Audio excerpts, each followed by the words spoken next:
The Vow. Tinsley, 3rd of June, 3 years ago.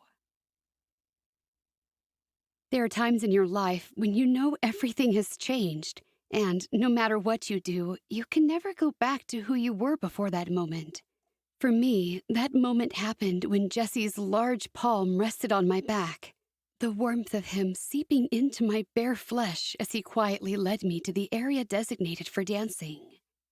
A few hours earlier, I stood with him as my sister married his best friend, Cooper Kane, in an intimate ceremony overlooking the Aegean Sea on the island of Pyrgos Kallistis in Santorini, Greece.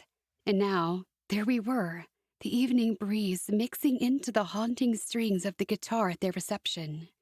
I'd convinced Jesse it was a tradition for the maid of honor and the best man to dance, having no idea if it was or wasn't a wedding custom. Shocked he had agreed. Once we stepped up on the level of the smaller terrace, he took my hand, pulling me closer to his muscled frame. At some point that night, he'd removed his bespoke suit coat, rolled up his shirt sleeves, showing his corded forearms, taken off the silver tie, and undone the top few buttons of his dress shirt, the temptation of his smooth throat drawing my gaze. When I lifted my lashes to glance up, his extraordinary eyes, the color of new denim ringed in midnight blue, met mine, knocking me off kilter. "Sorry," I muttered, the heat of my blush overtaking my cheeks, mortified I'd fumbled.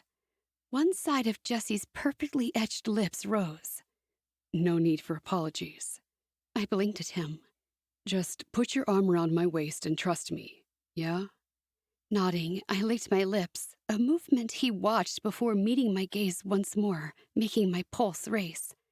I put my left arm around him, fingers curling into the material of his shirt. "That's it." His whiskey-smooth voice enticed me. "I've got this. Just hold on, darling." I melted against his body the instant he took over. "There you go. Feel the music." Oh, I felt the notes shimmer over me all right, but instead of listening, I focused on the other things bombarding me, like the strength beneath my hand sending heated spikes through me, the even rhythm of Jesse's breathing and how it fluttered against my skin, making me sync my breaths with his. The awareness of his right palm curled around mine, his other slipping slowly between my shoulder blades, inching up under my hair to the base of my neck, sliding down, down, inducing goosebumps to overtake my arms. Jesse had transformed me into someone I didn't know as we swayed to the romantic song. Closing my eyes, I rested my cheek against his steely upper chest, taking in the caramelized spice scent of his cologne, searing the texture of the fragrance into my memory, hoping later I would still smell like him. If I did, I'd sleep in my strappy bridesmaid dress.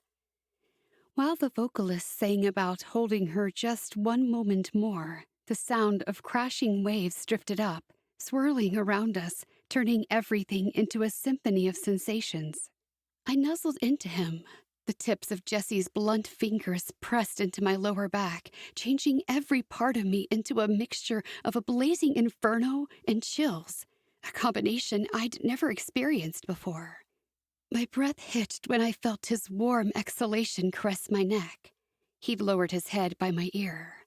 Even while considering the tickle on my skin and the crazy things it was doing to me, my mind caught and processed something I couldn't believe. "You're beautiful, Tin."